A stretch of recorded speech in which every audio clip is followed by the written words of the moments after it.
I'm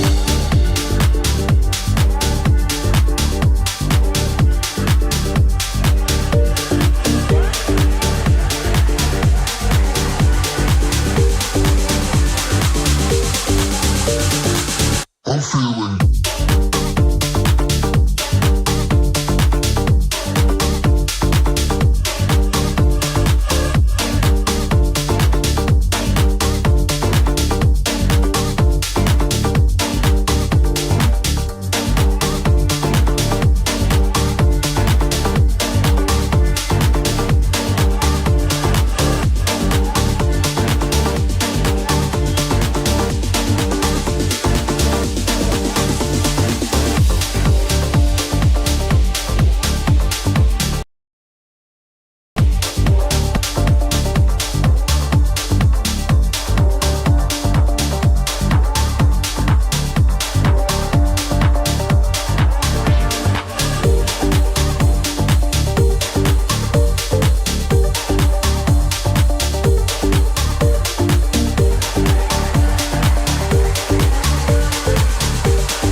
Good morning. Welcome to another edition of Football Weekly here on the SKNFA Networks. I'm your host, Andre Huey, and I'm always joined by my co-host, partner in crime, LaShawn Dixon. LaShawn, good day. Welcome for another week of exciting football.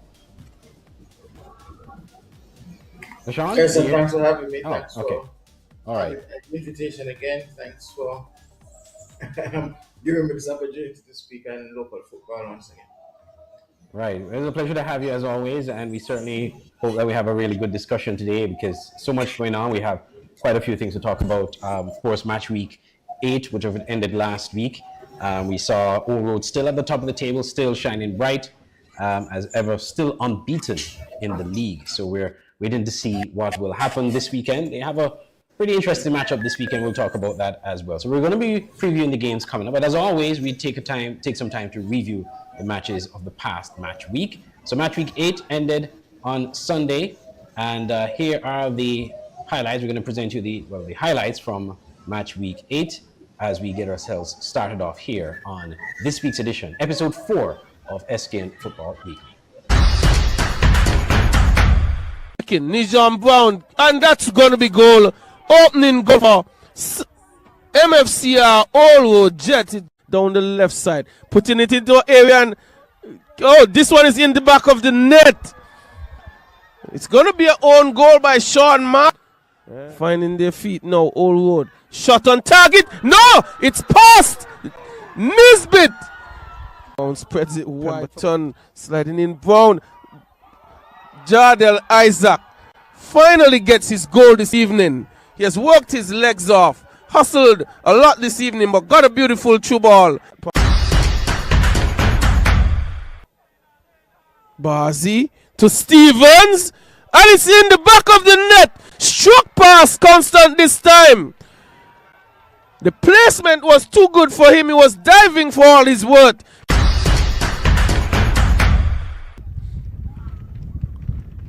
Myers putting one into the 18-yard area, and that's the opening goal. That's the opening goal this evening from Chris Jeffers. Ghosting in on the back post, slipping one past Uzal Hodge. The defender puts a cross onto the back post. Clark, and that's the equalizer. Just tucked it past Garraway. The clearance from Lavia was a poor one. Should have been hit upfield. And Kalonji started it onto Kalonji. They were two into space. Tries with the right foot, and that's the second goal. It's a brilliant one from Kalonji Clark. Just too much space. No one closing him down. Not his favored left foot, onto the right foot. Francois going forward. Francois, tackled. Looks like it's going to be Francois. Francois hits this one over the wall. Wow! Not enough steel in that wall. Not enough height to stop that ball. My goodness, that is super fantastic. Trying to find Mills. Mills, can he make up now? Can Mills make up? Yes! It's in the back of the net. Newtown doubles their tally just before halftime. This one coming in the 45th minute. Mr. Mills, after missing an easy chance, comes back and makes Diabé pay for giving him. Sends this one over curling. Mills smashes that one in the back of the net to double his tally and make it 3-0 and maybe putting this game to bed. Hippolyte puts it across. Edward! Sorry, that's...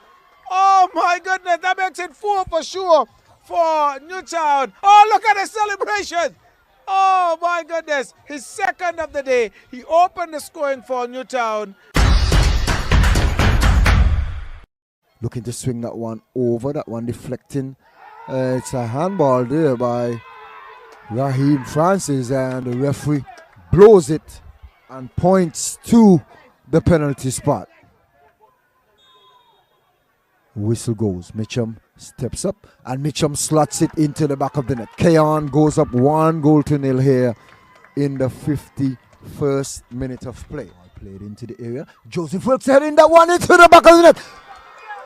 So it's Bernal Hobson. Bernal Hobson rising up and putting that one into the back of the net. Putting it behind Knight. Knight lays it down for Barnes. Barnes shipping that one over for Ronald, and Ronald heads it into the back of the net. Ronald rising above everybody and floating that one back to the back post. 90 plus 1.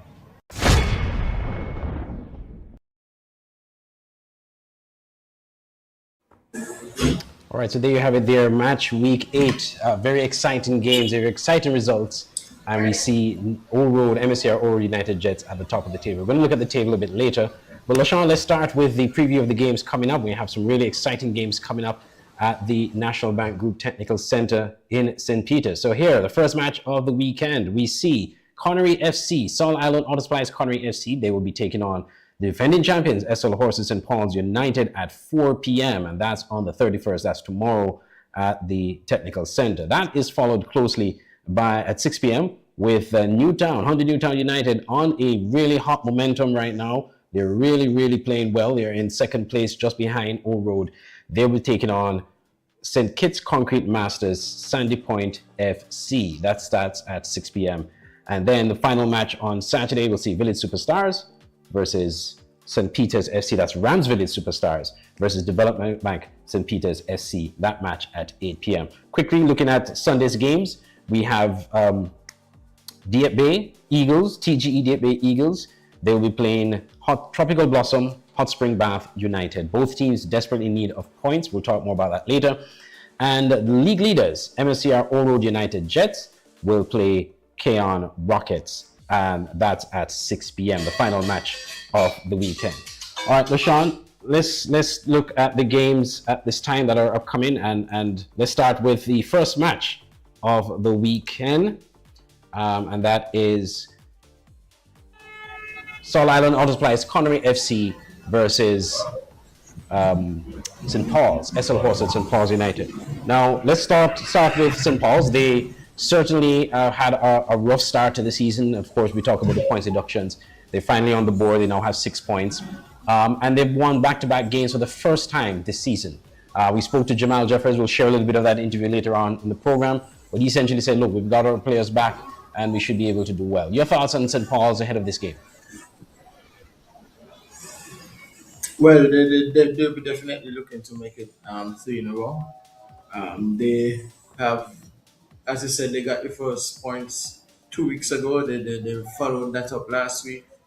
And now they'll be looking to go for the third, and they'll be looking to build some momentum as they try to push for a top 4 spot. And as we said in the first program, that St. Paul's is a team you cannot write off. No matter how bad they may have started the season, it's a team you cannot write off. Yes, indeed. And with the fact that they've gotten the players back, I mean, based on what you would have seen and even the fact that they were able to get a good result against Bath, would you think that is it fair to say then St. Paul's is back, that they're now in their groove, they have the players, they're getting the result, they should be able to pull off something today and tomorrow and beyond? Well, it's still early to say, but definitely the signs are pointing in the right direction, and they're heading where they want to be. As we said, they got 2 wins in a row. 3 in a row will definitely put them in good stead, especially as we will continue to sound the alarm and some inconsistencies by some of the teams. So they are in a position where they could definitely move up the table, and taking points on Canary this weekend will be the start of it. All right. Before we move on from St. Paul's, let's also talk about the fact that the young core, the young players, had an opportunity to come out and shine. We saw their new acquisition, Declan Hamilton, coming from St. Peter's, and he hit the ground running. He scored, I think it was a hat trick in the first game of the season, and then he did get a goal the following game. But then the team just started to slide. They weren't getting the results. They were drawing games. They were losing games, and they also had some issues defensively as well. We saw the reserve goalkeeper Bergen getting an opportunity to be in the starting lineup, but had mixed results there. Generally speaking, do you think the young players capitalize on the opportunity to really represent St. Paul's at the highest level when they really needed it? Well, it was always going to be a difficult task for them, especially considering the way that some of the more seasoned guys had been, their debut this season had been delayed. So it would have always been a difficult opportunity for these youngsters. Some of them took it, as I said, Declan Hamilton, he got a hat trick and he got some goals earlier on in the season. But in the end, the task was probably a bit too much for this young core. But I bet it would be experience that they would love to learn from and would take and would help shape their future. All right. Well, let's talk about Connery. They are mixed bag, as always, every season it seems. Last week they ended the first half against Oro, the first game of the season, the first game of the match week 8, down 1-0 at halftime, and then just conceded 3 goals in quick succession in the second half.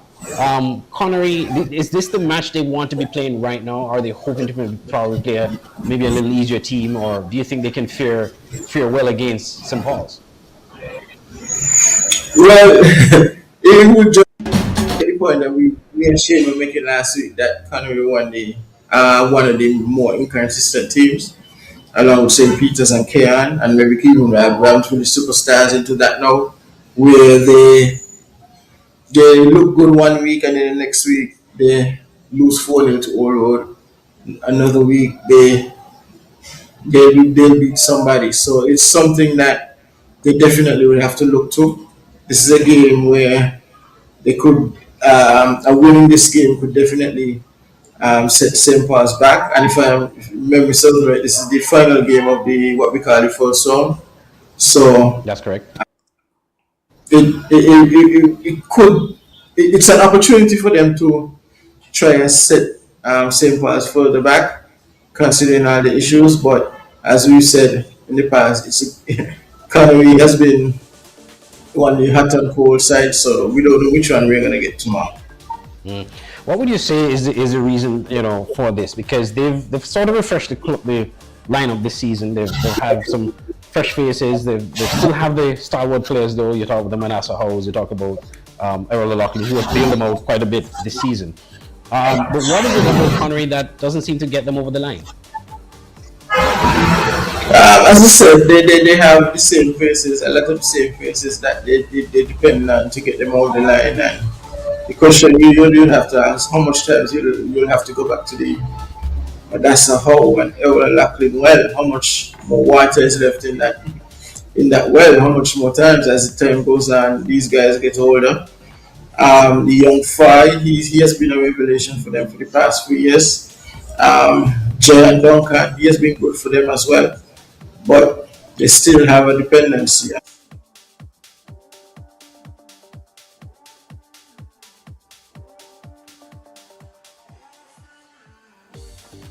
Yes, indeed. All right. So we'll see what happens in that game. That's a game to look out for. That's the first game of the weekend. It's going to be at 4 p.m. at the National Bank Technical Center. It's Connery versus St. Paul's. All right, so let's take a look at the second match. That is also promises to be exciting. We're talking about Honda Newtown United taking on St. Kitts Concrete Masters Sandy Point. That game is at 6 p.m. at the National Bank Group Technical Center. LaShawn, last week, let's start with Sandy Point. I know Shane Jeffers was on with us last week. Unfortunately, he wasn't able to make it this week because we would love to have him to talk about what happened to Sandy Point last week, seeing that he had predicted that Sandy Point would have gotten that another win to add to that shock win they had over Keon the previous week. That didn't happen. They ended up losing that game to, I believe it was, who did they play last week? I'm going to check the results for that. But they didn't win that game, and that again. St. Peters. They lost 1-0 to St. Peters, correct. That's correct.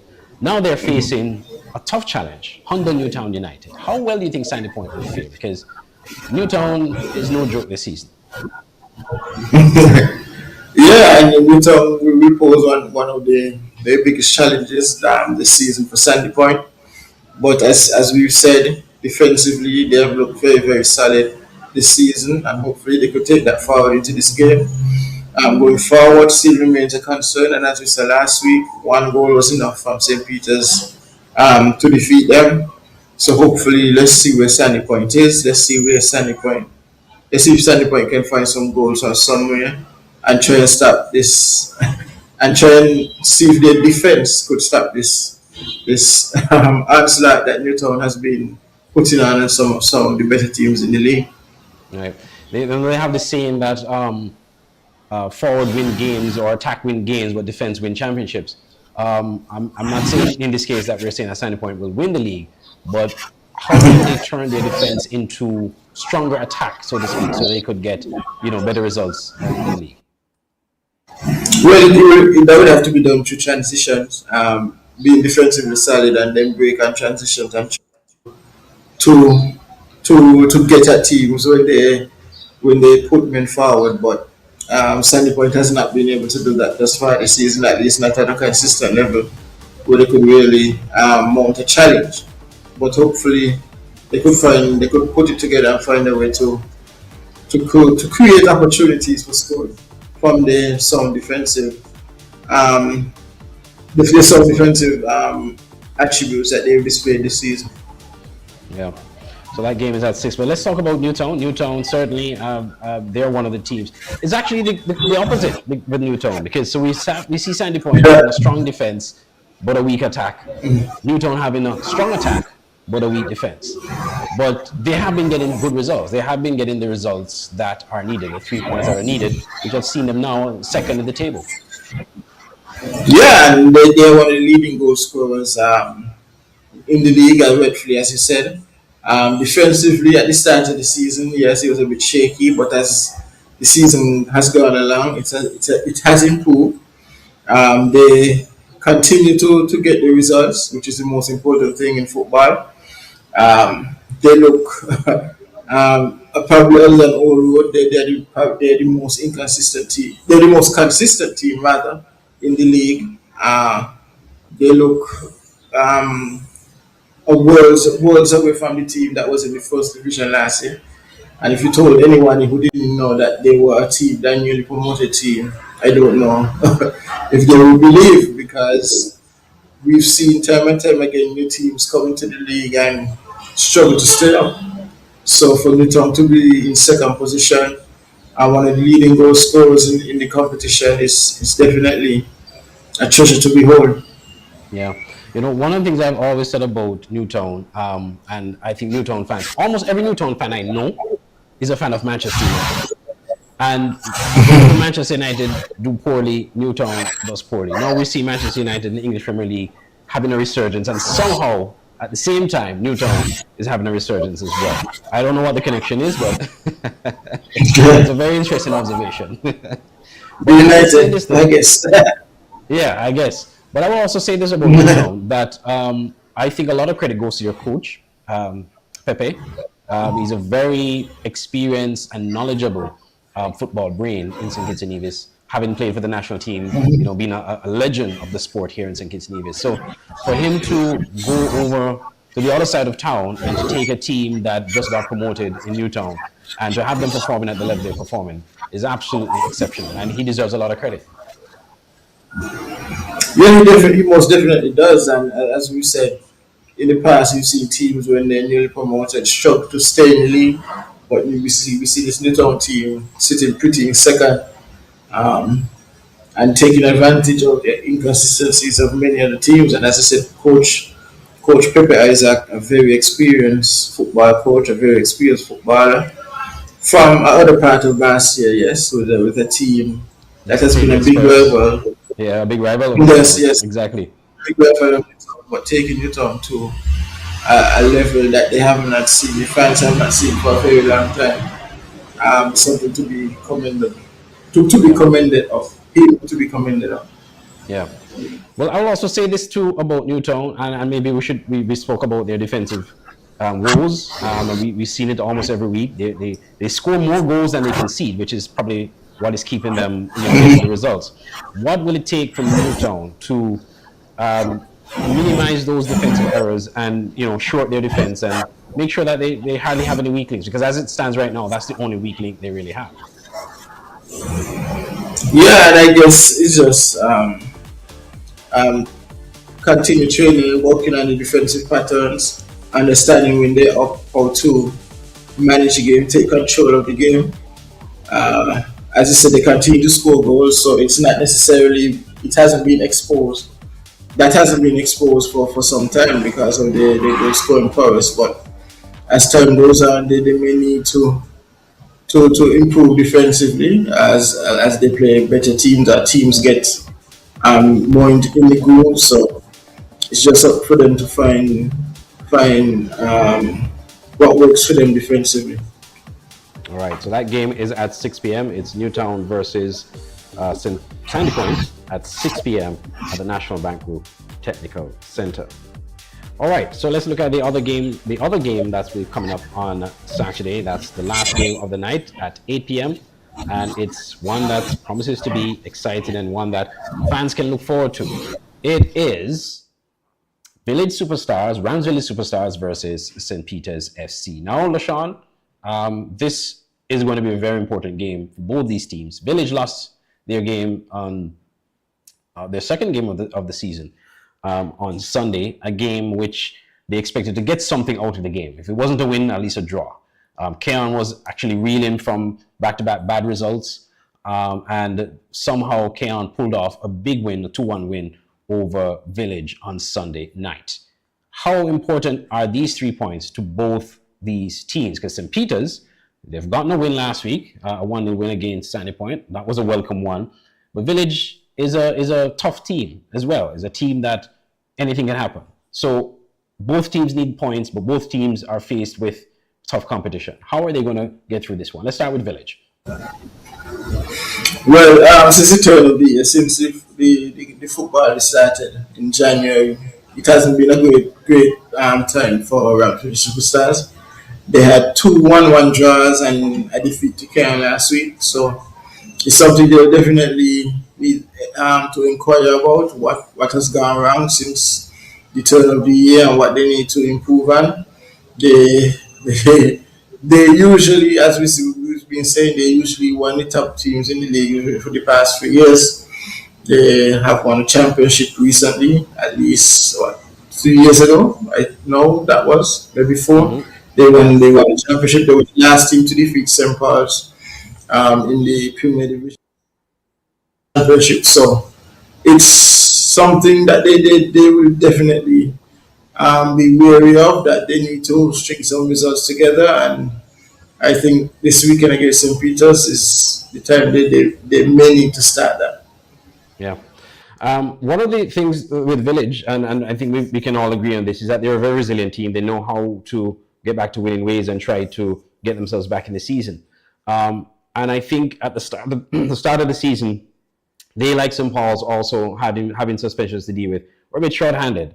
When they were short-handed, that's when they played well. They came out, they came from behind a couple of times in games, including the first game of the season against Newtown. But now that they seem to be getting back the players that they needed and shore them up, they're not getting the results. Is this something, it's kind of an anomaly. Is it fair to say that maybe somehow they've sort of grown a bit lackadaisical, for lack of a better term?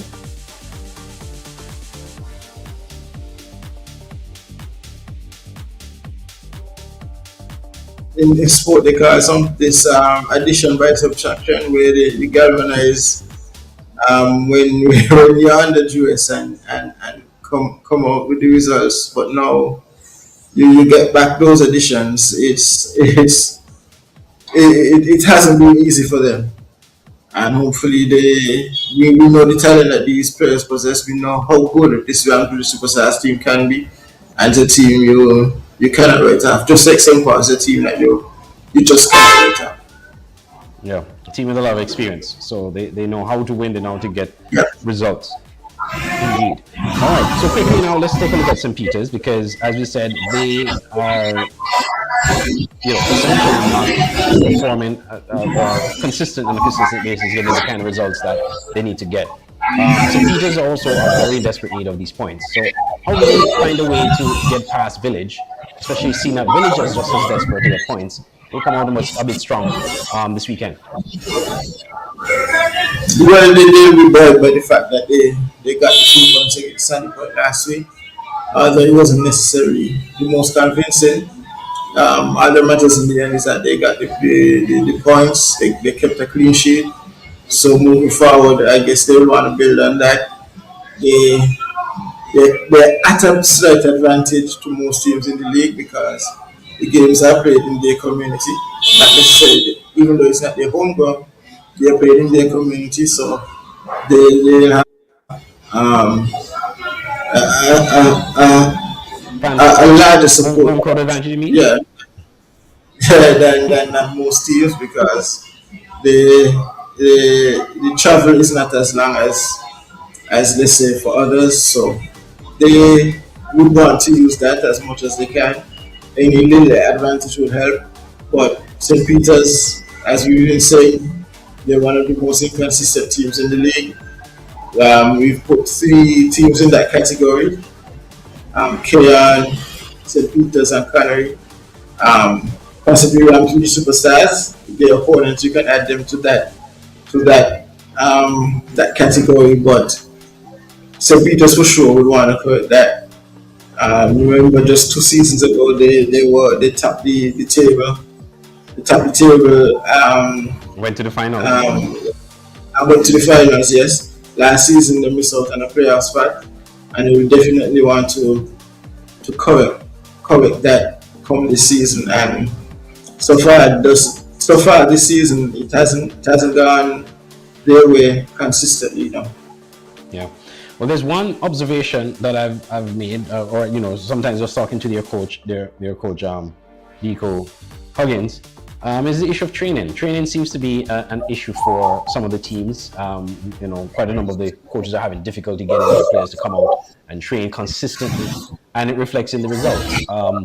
you see the teams that do play. I mean, when I spoke to, for example, Alexis Morris, coach of Old Road, he talks about training. He talks about guys coming out to training consistently. You know, that vibe and that energy in the training, it translates on the field when it comes to game time. St. Peter's, from what I've understand by just talking to Coach Huggins, that's one of the issues they have. Their players not consistently coming out to training, and as a result, the results are inconsistent. Because there was a point this season where St. Peter's seemed to have found momentum after they lost that huge game, the first game of the season. It was a lopsided result. They picked up really good results and they had the momentum growing. And they, alongside Newtown, were the teams that you were watching that could do something. And then all of a sudden, it just goes south. Well, I guess the training point, if Old is saying that that's something that they have done this season, and you see the results, I don't get why other teams don't try and adapt a similar strategy to see if the results would improve, see if the inconsistencies would improve, and also just as a insurance, how should I say this?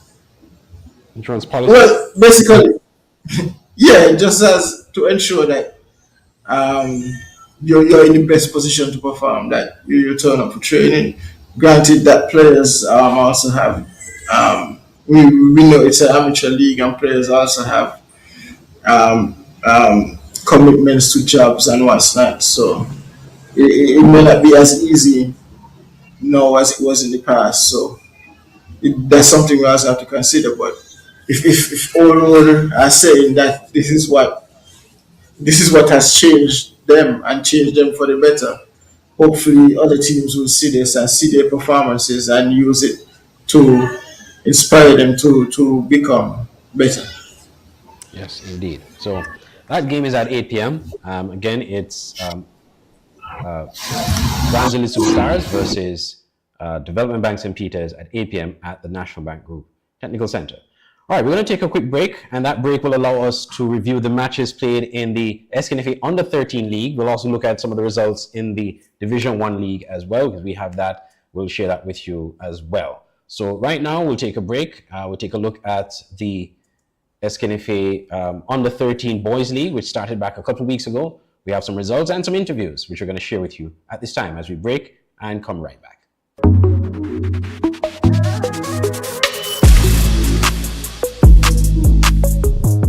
Security Forces United still remain at the top of the SKNFA Under 13 Boys League table after wins in their matches since the restart of the competition this year.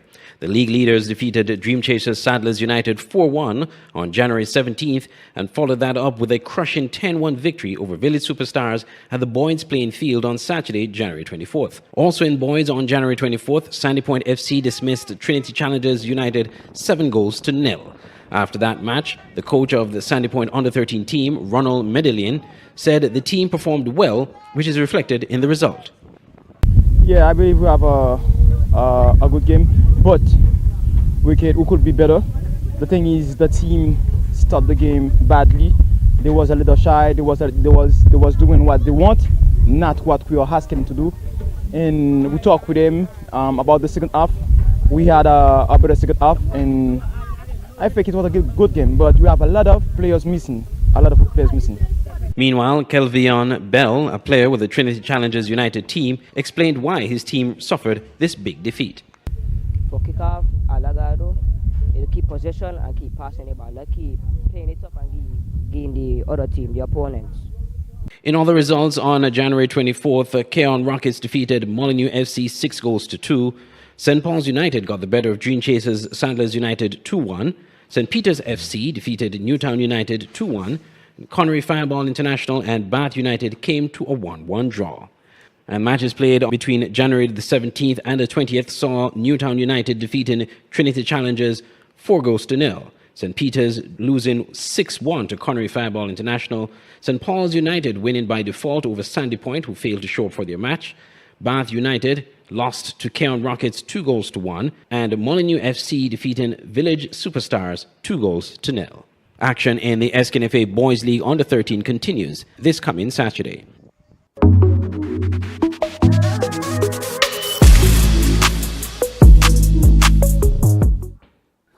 All right, so the SKNFA Boys League is going strong and doing very well now in round two. Round two would have started at the start of the year, and so exciting times ahead. And again, we encourage persons to go out and support the young footballers. They are the future of football in St. Kitts Nevis. So, you know, I know a lot of parents, when you go to the games, a lot of parents are out there, LaShawn, they're out there supporting their teams, their players, their children. And it's really a good look. And so it is the future of football of St. Kitts Nevis. From this league, of course, they're going to be a selection of the national team for under 13. And so this league is very, very important as part of the development process of football in St. Kitts Nevis. All right, so before we go back, we're going to go back to the Premier League now and look at the games, the two games that are going to be playing this weekend, on Sunday on Rada to be specific. And it is at 4 p.m. we have the 1st of February. And again, just a reminder, these are the last games for round one. Round two will start officially next week. Deer Bay Eagles, TGE Deer Bay Eagles will take on Bath United. That's at 4. And then at 6 p.m., Old Road United Jets versus Keon Rockets, Azul Keon Rockets, and MSCR Old Road United Jets go to battle. That, for me, is one of the matches of the weekend. That's at 6 p.m.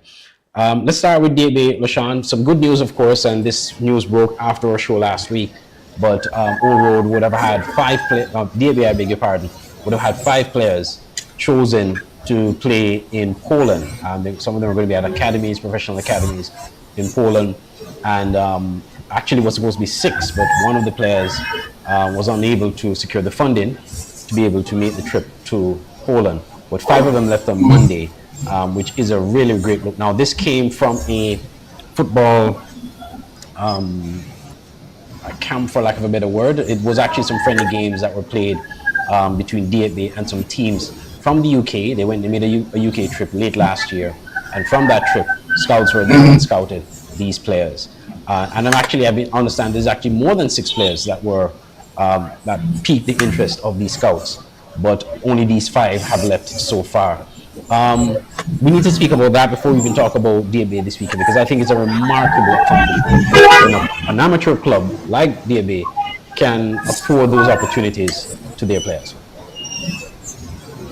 Yeah, it's a big achievement. It's even just the opportunity to be seen by some professional scouts, some professional scouts that attached to professional football clubs. It's a remarkable achievement, and that's why I would always encourage any athlete in general, when you go out on the field, put your best foot forward, put your best behavior forward, because skills alone won't get you there. Attitude, the mental side of the game, that's what will get you opportunities. So I would encourage any footballer, cricketer, basketballer, track athlete, when you go out on to participate in competition, put your best foot forward, show the right attitudes, even when losing, even when winning, be humble, and the opportunities will always come. And again, I would say kudos to what DFB has achieved in the last year, winning Division 1, having a trip to the UK to play football, and then now we see those achievements bearing fruit with 5 young footballers from St. Kitts and Nevis going off to get an opportunity to possibly become professionals. Yes, that's a major accomplishment. So shout outs to the DFB management, the president, Kayla Huggins, and the rest of the team there. Their coaches and staff. They have a camp that they're actually doing, and so persons can reach out to the DFB Football Club to be able to capitalize on those. Well, not camp, but a training. They do training with younger players, and so persons who want to get their children can visit the DFB Football Club over there in DFB. Well, they have a big game coming up this weekend, and I specifically mentioned the opportunities that these 5 players have, because these are 5 crucial players for DFB that have this opportunity. So it leaves a hole for the team as they face these games. Those players did have, I think some of them did play on Sunday last week when they lost to St. Paul's, but they're not here. And so that's a gap to fill. So how will DFB cope? Because they're going to play a team that is just as hungry for points as they are. and want to get out of the relegation zone, because Bath right now are in the bottom two.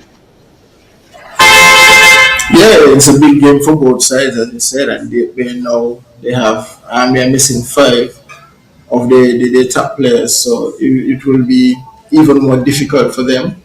But I don't think they will trade the 3 points for that opportunity. So I think there's a sacrifice that they are happy to make. But it's still, the game is still on. It's still 11 versus 11. It's still a round ball. Anything could still happen. They could still come out and surprise us and win a game against Bath. But it's it's what the pundits will call a relegation 6-pointer.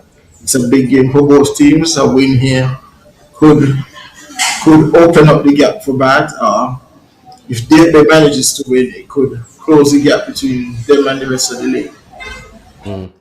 Well, let's take a look at Bath United, because they are, like I said, in desperate need for points. They're in the bottom two, and this is kind of unusual territory for Bath. This is not something they're accustomed to. They have been a very consistent team over the past 5 years when they got promoted to the Premier League. We remember we did that match, LaShawn, we had actually covered that game and did live coverage for that game when they won Division 1 back in 2020 and earned a spot in the Premier League. And they've never given up that spot. They've never come close to giving up that spot. But this season has been a bit indifferent for them. How does Bath get themselves out of this hole, starting with this match?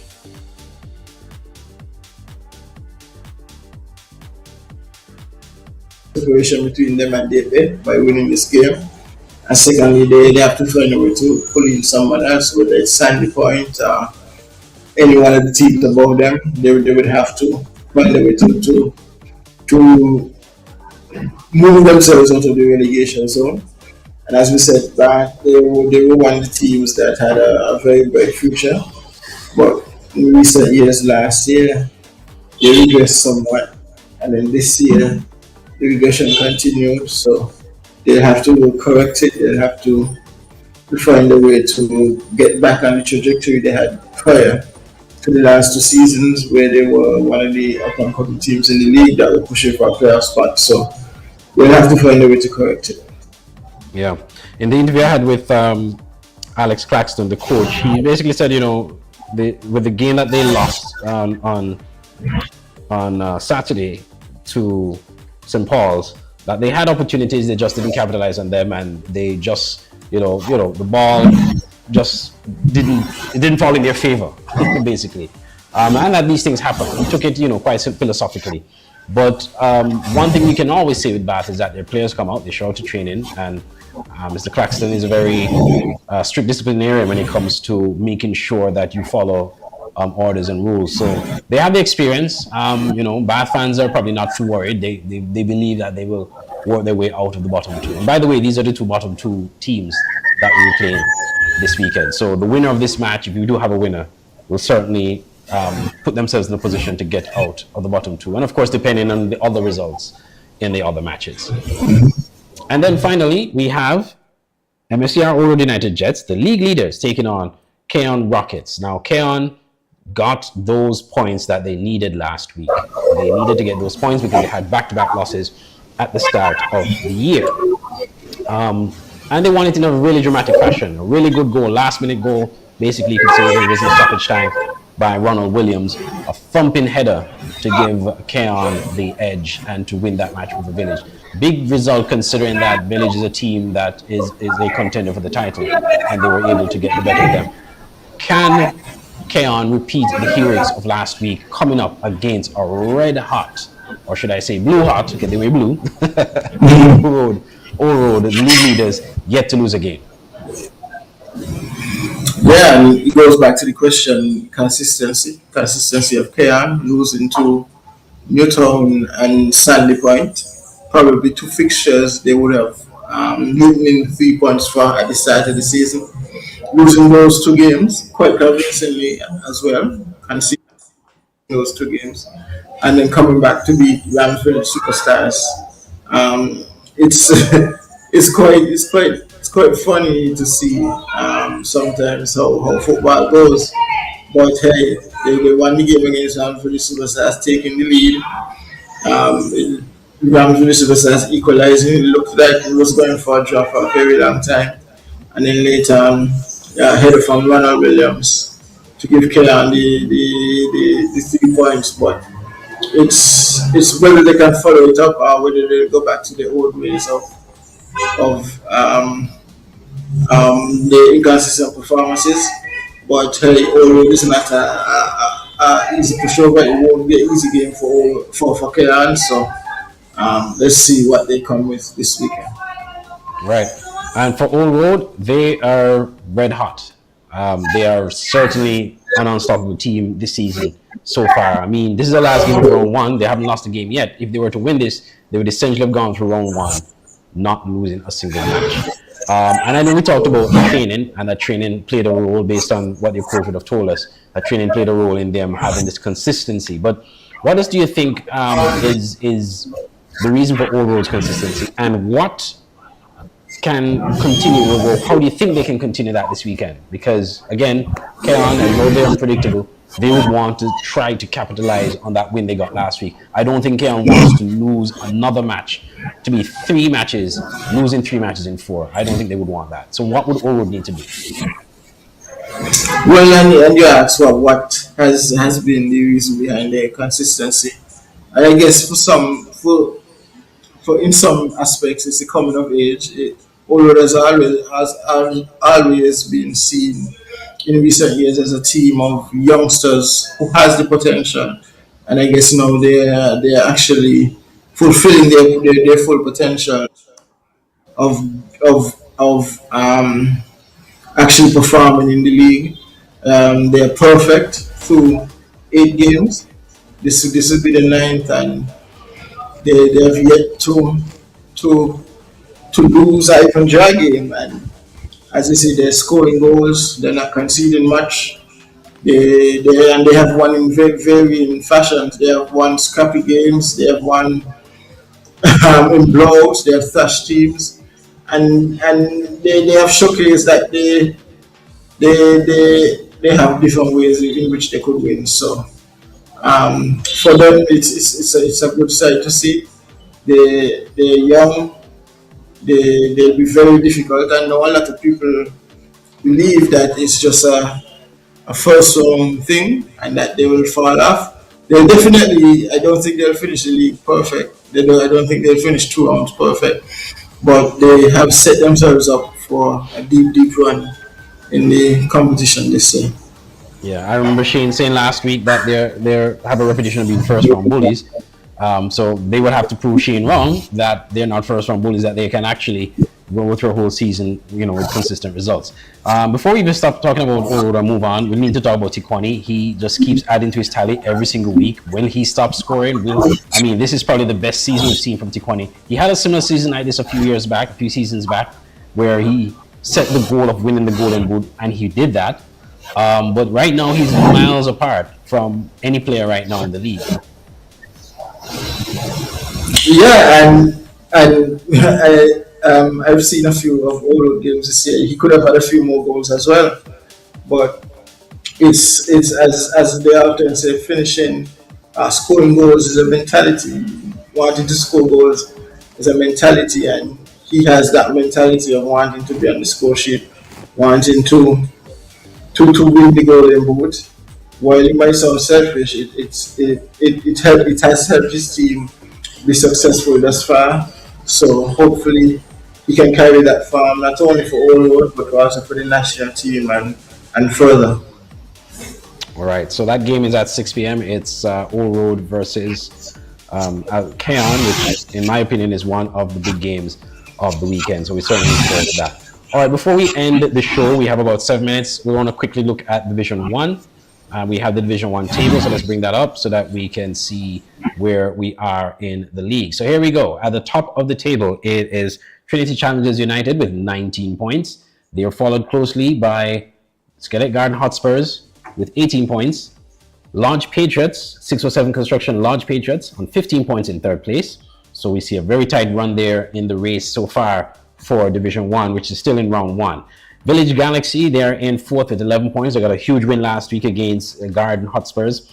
5th is Saddlers United with 9. Conwy Fireball International with 7. In 6th position, Mantab in 7th with 5 points. Security Forces United with 5 points in 8th position with a much lower goal difference to Mantab. And the bottom two teams, Molyneux FC, which is very interesting because they were just in 6th or so there last week in mid-table, but they fell down to 4th because they failed to show up for their match against Lodge Patriots. And based on the new rule, that a team that does not show up for their match will have 6 points deducted from their points tally. So they had 10 points, they now have 4 because they lost 6. And so they now drop into the bottom two. And at the bottom of the table, Rivers of Living Water also suffering a -2. They only have a -6. They've been docked 6 points for also failing to show up for one of their matches.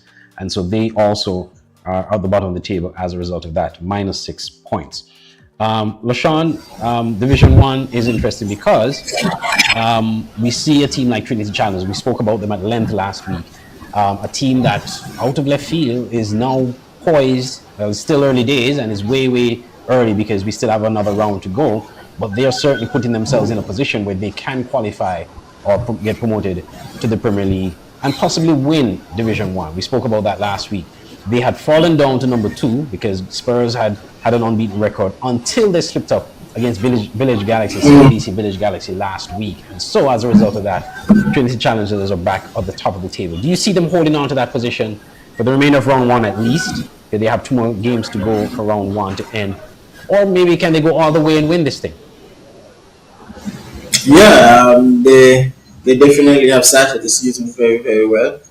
Top of the table, as you said. But as Shane said last week, they looked a decent side when they played some teams on the Premier Division. But it's still a long way to go. In the league, and similarly to what they did last year, they have put themselves in a position where they can upset the apple cart because Garden Hotspur started that last season. They would have gone down to Division 1 and then gone straight back to the Premier Division, but they had other ideas. So I know that they wouldn't want that to happen again. So the Garden Hotspurs will try and correct themselves. But for Trinity Challengers, they have started well and they have set themselves up for later in the season for when the table gets closer. And remember last week we spoke about how dangerous Lodge can be, and they got some easy points this past weekend. Although there was a bit of controversy there, they got some easy points, and they right there under the noses of the 2 top teams. Right, they're in with 15 points. And speaking of Lodge, they play Spurs this weekend. So those are 2 top teams battling because, of course, as you said, Spurs would want to correct the errors of last week, just going down 1-0 to Village Galaxy to try to get back to the top of the table. But at the same time, Lodge, as we said, Lodge has some really exciting acquisitions and they're looking to now build back the momentum they started at the start of the season. And what most people expect from them, they're trying to see if they can get that. And so having 2 back-to-back wins, they want to now build on that and try to get a win against Spurs. So that's a game to look out for, Spurs and Lodge Patriots. So let me just quickly give you the results of Division 1 last week, or the match week 7, that would be. We have Lodge Patriots winning 3-0 against Molyneux. Or actually, they won by default, as we said. That game was not played, was scheduled to play at the playing field in Saddlers, but Molyneux did not show up, so that eventually the points went to Lodge Patriots. Village Galaxy, they edged Garden Hotspurs, as we said, 1-0. Saddlers United and Security Forces came to a 1-1 draw.